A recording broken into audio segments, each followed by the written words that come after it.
Hi friends, it's Murph. Welcome to my kitchen. I'm making corn chowder tonight, so I thought I'd show you how to put it all together in case you're interested. It's a nice cold day out there today, so this should hit the spot. I'm cooking 3 ears of corn that I got from Janassi's vegetable fruit stand the other day. What I've done is I've already cooked the corn and I've taken it off the cob, which I have right here. So while that's cooling, I kept a little bit of water in the pan, and then I put the cobs back in. So if you look down in there, it's all kinds of good stuff that I couldn't get off the cob.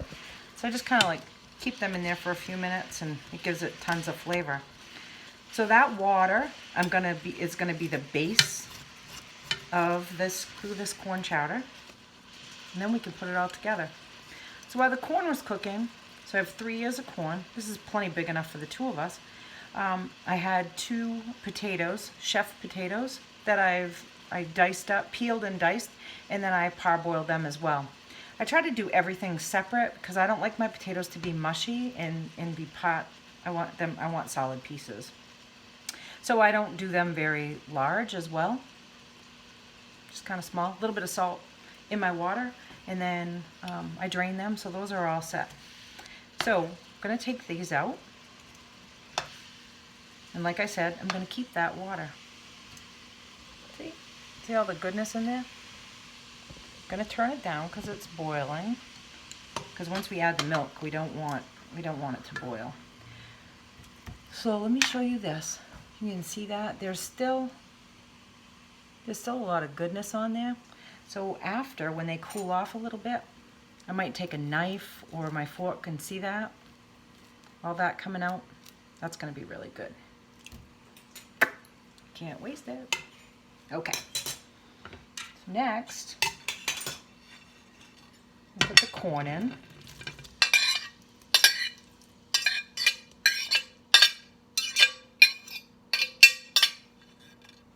Okay. Before I put my potatoes in, I'm going to use, I have some base. This is chicken. This gives it some really good flavor.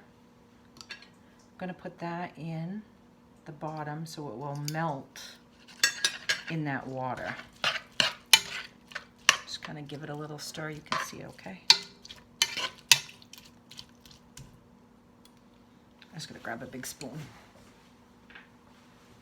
Sorry about that, it was out of reach. Okay. I use about a teaspoon or so. Depends how big you're making this. But you want to just give it a little bit of flavor.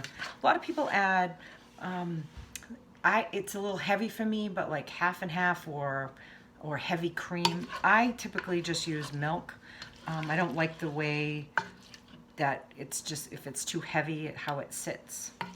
I don't care for it. I am going to add some butter though as well, because you know, everything's better with butter. Okay, so I'm also going to add some milk. I did about 1.5 cups of milk. Maybe I could add a little bit more. And then I'm going to put the potatoes in, so you can see that.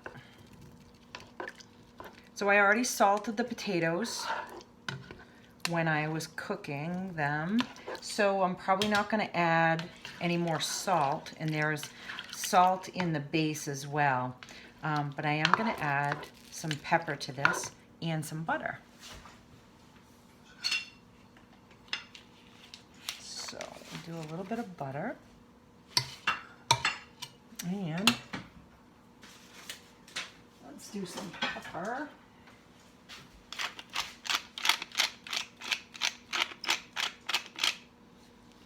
So it's not too hard. Cook your corn separate. Even if you had some corn on the cob that was already cooked, or maybe you just have canned corn, that will work as well. Sometimes people put in cream style corn. I don't. This is how I usually make it.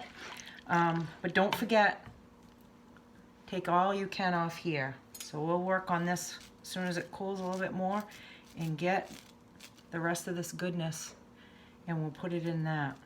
So now all we need to do is let it simmer, and then it'll incorporate.